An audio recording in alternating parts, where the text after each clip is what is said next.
I want to start out by thanking the Dallas Police Association for hosting this event.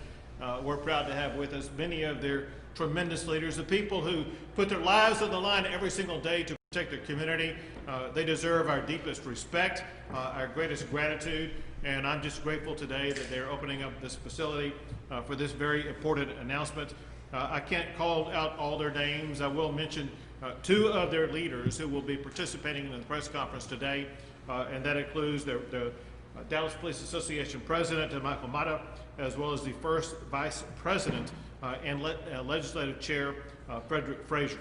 In addition to that, we are joined today by leaders in the legislature, including Speaker Bonin, Senator Hancock, Representative Angie Chin Button, Representative Candy Noble, Representative Justin Holland, Representative Matt Shaheen, and then candidates for state House seats in Dallas County who will be winning on November the 3rd, and that includes Linda Coop, Lisa Del Rosal, Will Douglas, and Karen Brownlee. I want to thank them all for being here, supporting this cause that is so incredibly important to communities across Texas, but as we have seen, of paramount importance in Dallas County. Now, recently I have announced several legislative proposals that support our law enforcement officers. They include defunding cities that defund their police departments. They include eliminating the annexation power of cities that defund their police departments.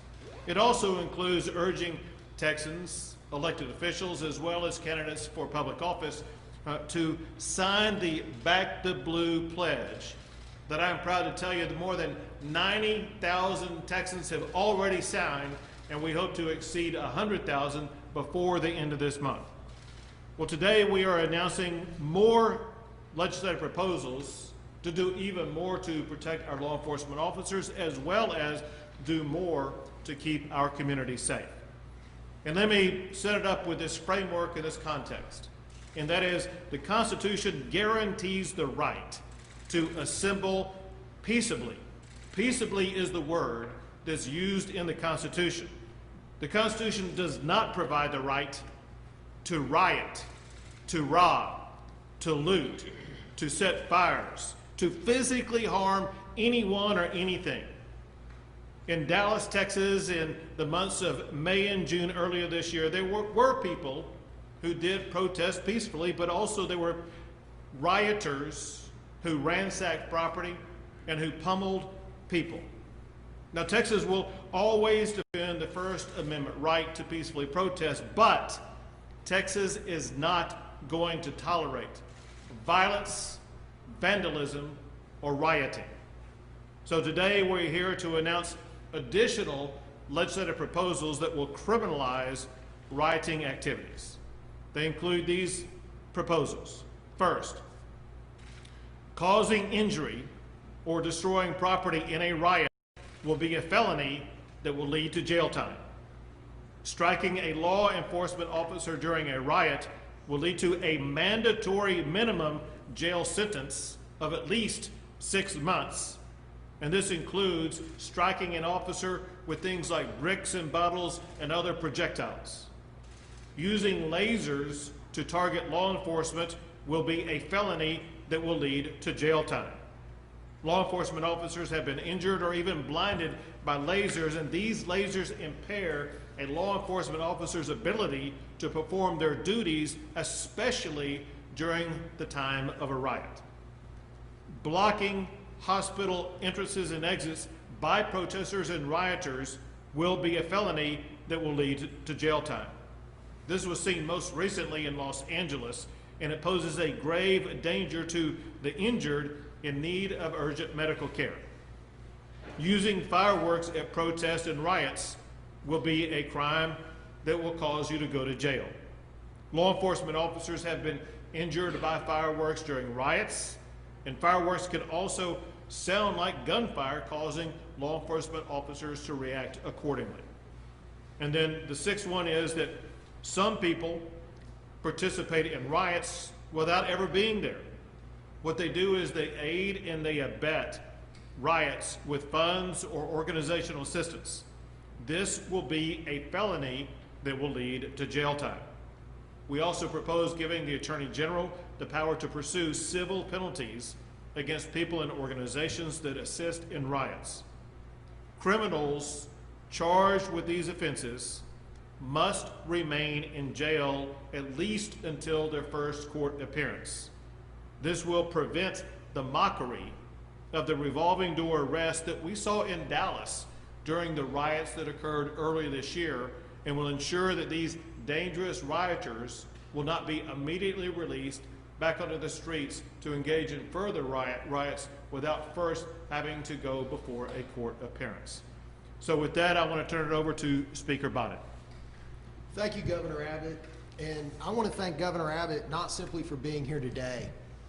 Governor Abbott called me over the weekend, several weeks back, when the defund the police in Austin began, and said, can you be in Fort Worth so we can stand with the police of Texas? And Governor Abbott has led this effort from the beginning. He has led from the front. We were in Austin, 2 weeks ago? And I will tell you, it was heartwarming and heartbreaking.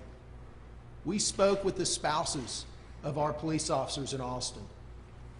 And with emotion, they said to the governor in a private visit, we appreciate your being here today because we genuinely wonder whether people still support what our spouses do. And we send them off to work, and we don't know if they're coming home. We don't know if they're going to come home the same way we sent them out. It means the world that Texans sign this pledge, that elected officials, that candidates sign this pledge that Governor Abbott has led on to show our law enforcement families you have support. You're putting your life on the line for our safety is appreciated. That is not lost on normal, average Texans. Because right now, more than ever, we are in a battle for the hearts and minds of what our democracy, what our rightful protest looks like. And we cannot give that away. I'd like to quote, I won't give her age because she may disown me, but on my way over, I spoke with my 80-something-year-old mother who looks 60. Put that on the record. And she says, I saw you and the governor are doing another thing for the police today. I said, yes. She says, I'm going to watch it. She goes, that defund stuff is going to get them nowhere. That will never end well for the rest of us. My mother is correct. Defunding the police is not going to end well for the rest of us. But also disrespecting the protesters. What Governor Abbott's laying out today brings honor and dignity and respect to the cause. When someone peacefully and respectfully and passionately is protesting, they should not have that belief destroyed by people who have ill intent, by people who want to throw a brick at a law enforcement officer who's trying to keep order for that protester's voice to be heard. What Governor Abbott's doing today is standing up for the rights of those who deserve to be heard in a peaceful, respectful way. And I'm very proud to be with the governor and with these House members and senators and candidates saying that in Texas, protesters will be heard, and those who are there to harm and hurt and destroy and harm our businesses will pay a price, because it's time they did. Thank you for having us today, Governor. Thank you, Speaker. And now we have the president for the Dallas Police Association, Michael Mata. Thank you. First of all, I want to thank the governor, the speaker, senators, representatives, future office holders for coming here today to support the Dallas officers and the Dallas Police Association. They hit it right on the head, folks. I don't know when it happened. When did it happen that public servants became public enemies? We are here to serve the citizens of Dallas. I am the first one to state that do we have bad officers? Absolutely. This is a profession of, just in the state of Texas, we have 70,000 police officers. Across the country, we have 600,000 police officers. Like every profession, there are going to be those individuals who do not deserve to wear the badge. And officers like myself and these that stand behind us, we will do all we can to rectify that. But in saying that, you have to understand that we are out there helping the citizens every day.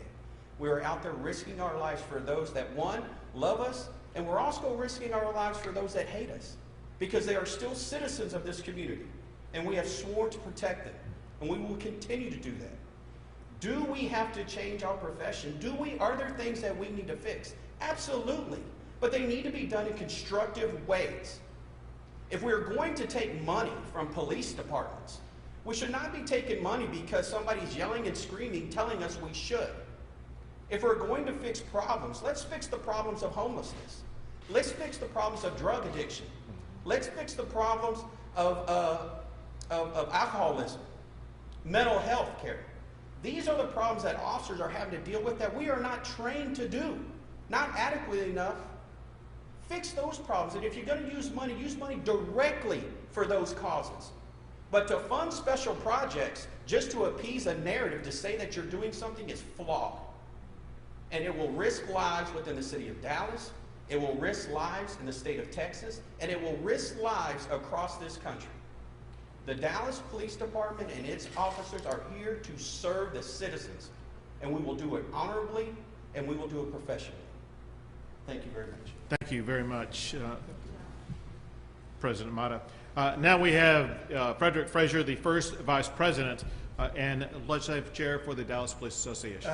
Thank you, Governor. Thank you, Speaker. Thank you, Representatives, Senators, and future candidates. Like Michael said, I shouldn't have followed Mike. That was tough. Everyone's hit it on the head. Everywhere we've gone, we've seen this. I'm a 25-year veteran. This morning, I worked 2 murder cases before I even got here. That is a day of a police officer. I am an American police officer. And when I see or hear words of defunding or reimagining our profession, and I think about how many murders that have happened in the city of Dallas this year alone, we're already over from last year at this point, which was one of our highest years ever. We're already over our robberies, we're over our sexual assaults, and we're trying to reimagine our profession. We're already down about 600 to 650 officers going forward. We're no different than any other department around the country. And I hear these words, reimagine. I hear these words, defund.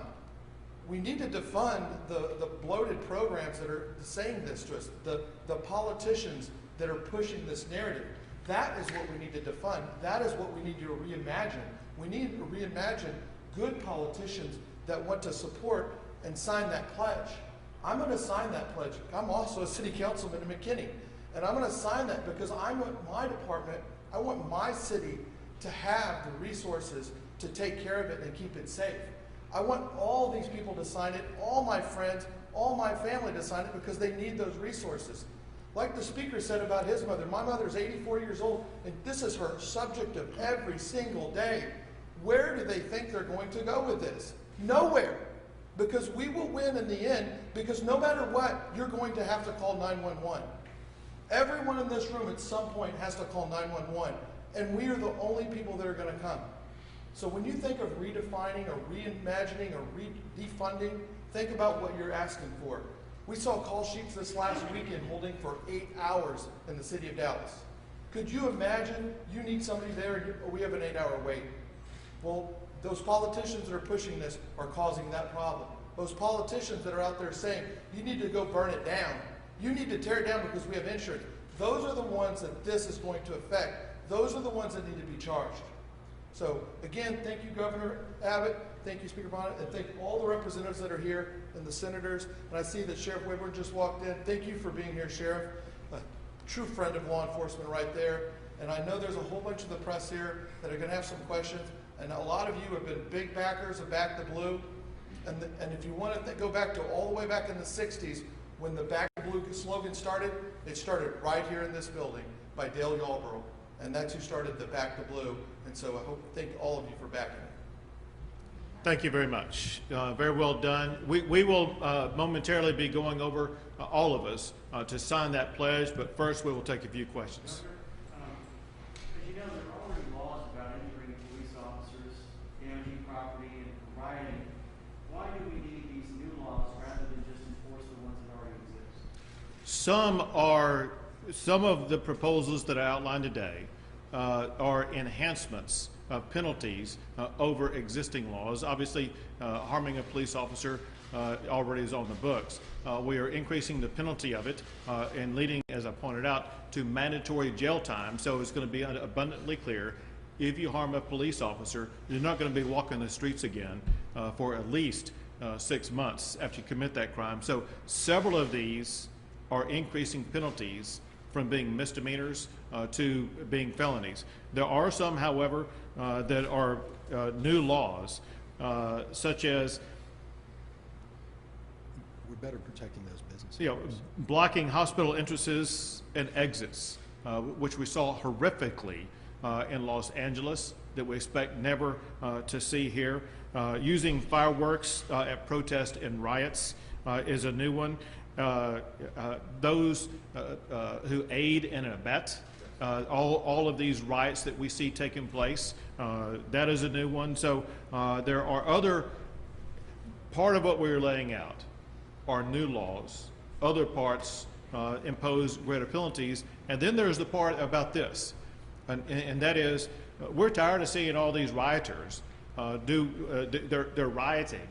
They get arrested, they go in, and 30 minutes later, they're back out on the street. They could continue rioting that night sometimes, or definitely the next day, as we saw in Dallas and other cities in the state of Texas, where riots would take place for several weeks at a time.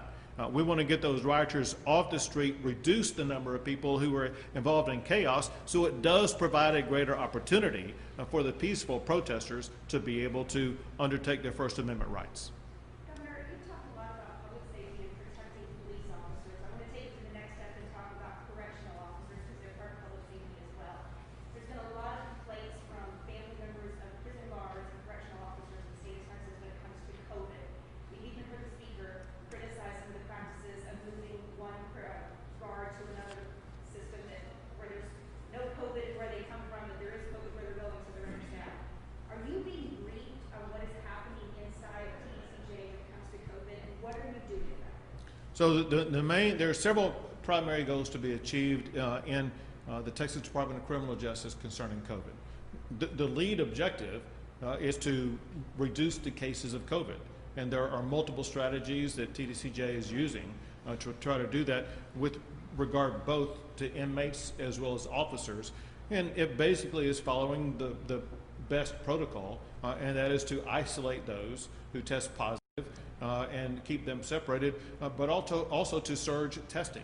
Texas has done a very robust job of making sure that we have surge testing into TDCJ facilities to make sure we do the best job we can to contain the spread of COVID.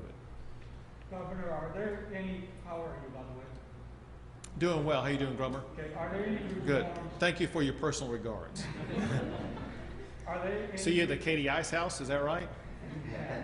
are there any reforms put forth by the anti-police brutality activists that you will support during the next legislative session? So I have had the opportunity to speak with the Legislative Black Caucus and their members, and candidly work in multiple work sessions with them. And there are reforms that we want to see in policing. You know, as the President Mata was pointing out, not 100% of officers do the right thing.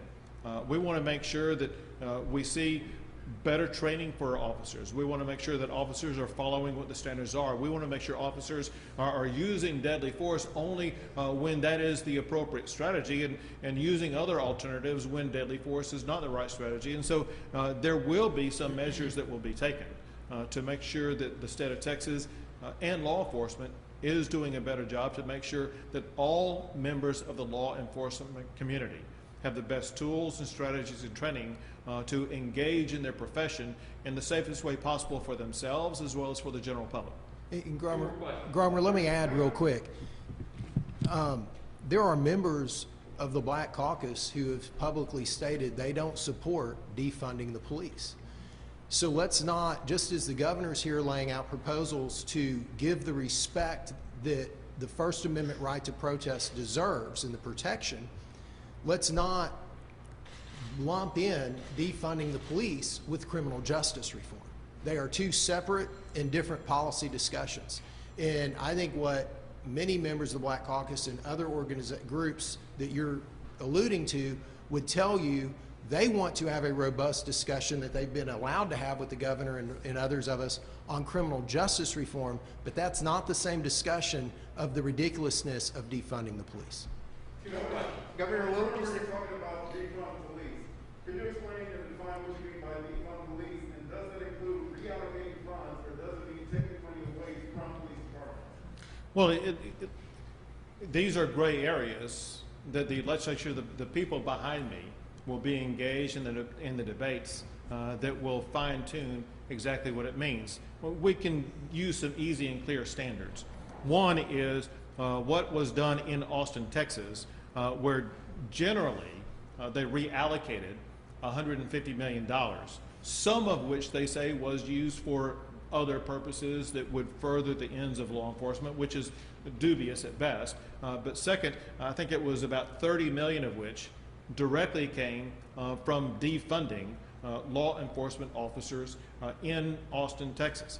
It is going to lead to fewer officers engaged in things like cracking down on drunk drivers, cracking down on gangs. There's going to be less overtime to deal with the riots that took place in Austin, Texas. Similarly, it's my understanding that the city of Dallas last night did not vote to defund law enforcement officers. If I understand correctly, the issue that was on the table was to reduce overtime. The public needs to understand a key function of that overtime pay. These Dallas law enforcement officers were engaged in overtime night after night after night during the time of the riots. If you defund overtime pay, the public in the city of Dallas needs to know that during the times of riots, during the time when you see the greatest mayhem, they may not have their police officers there because of a decision by a local city council not to provide the overtime pay that's going to be needed to keep those officers on the streets. Last question. Governor, what would you say to those who argue that decades of peaceful protests haven't ignited the change that they want, and use this as an argument to go to these extreme measures? The United States Constitution is very clear, and that is it uses the word peaceably when it talks about protest. There is no legal right anywhere in the United States of America where one person can harm another person. There is no legal right anywhere in the United States of America where somebody can destroy the property of somebody else. As Martin Luther King himself made abundantly clear, he wanted to make sure that protests were going to be done peacefully. No person that I am aware of has done more to advance the cause of the black community than Martin Luther King. And I think that Martin Luther King should be the standard that everyone will follow as it concerns the protest movement. Thanks, guys. Hey, guys, we got to run the